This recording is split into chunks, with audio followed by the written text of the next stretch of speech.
ಚಿಕ್ಕಮಗಳೂರು ಜಿಲ್ಲೆಯ ಮೂಡಿಗೆರೆ ತಾಲೂಕಿನ ಕೊಟ್ಟಿಗೆಹಾರದಲ್ಲಿ ಮನ ಕಲಕುವ ಘಟನೆಯೊಂದು ಬೆಳಕಿಗೆ ಬಂದಿದೆ.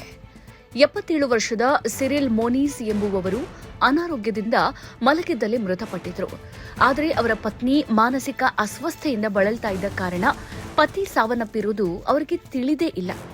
ಸುಮಾರು 10 ದಿನಗಳ ಕಾಲ ಅವರು ಕೊಳೆತು ಹುಳ ಹಿಡಿದಿದ್ದ ಪತಿಯ ಶವದ ಪಕ್ಕದಲ್ಲೇ ಕಾಲ ಕಳೆದಿದ್ದಾರೆ. ಮನೆಯಿಂದ ವಿಪರೀತ ದುರ್ವಾಸನೆ ಬಂದಾಗ ಅಕ್ಕಪಕ್ಕದ ನಿವಾಸಿಗಳು ಪೊಲೀಸರಿಗೆ ಮಾಹಿತಿ ಕೊಟ್ಟಿದ್ದಾರೆ.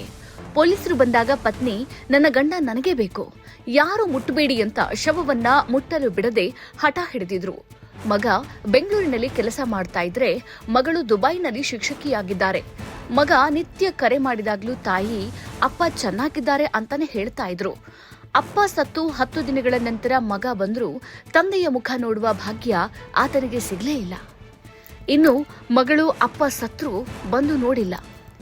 ಶವ ಸಂಪೂರ್ಣ ಕೊಳೆತು ಹೋಗಿದ್ರಿಂದ ಸ್ಥಳೀಯರು ಮುಟ್ಟೋಕೆ ಹಿಂಜರಿದ್ರು. ಈ ವೇಳೆ ಸಮಾಜ ಸೇವಕ ಆರೀಫ್ ಅವರು ಮೃತದೇಹವನ್ನ ಮರಣೋತ್ತರ ಪರೀಕ್ಷೆಗೆ ಸಾಗಿಸಿ ಅಂತ್ಯ ಸಂಸ್ಕಾರಕ್ಕೆ ನೆರವಾದರು. ಬಣಕಲ್ ಕ್ರೈಸ್ತ ಸ್ಮಶಾನದಲ್ಲಿ ಸಂಜೆ ವೇಳೆಗೆ ಮೊನೀಸ್ ಅವರ ಅಂತ್ಯ ಸಂಸ್ಕಾರ ನೆರವೇರಿತು. ಚಿಕ್ಕಮಗಳೂರು ಜಿಲ್ಲೆ ಮೂಡಿಗೆರೆ ತಾಲೂಕು ಬಣಕಲ್ ಪೊಲೀಸ್ ಠಾಣಾ ವ್ಯಾಪ್ತಿಯಲ್ಲಿ ಈ ಘಟನೆ ನಡೆದಿದೆ.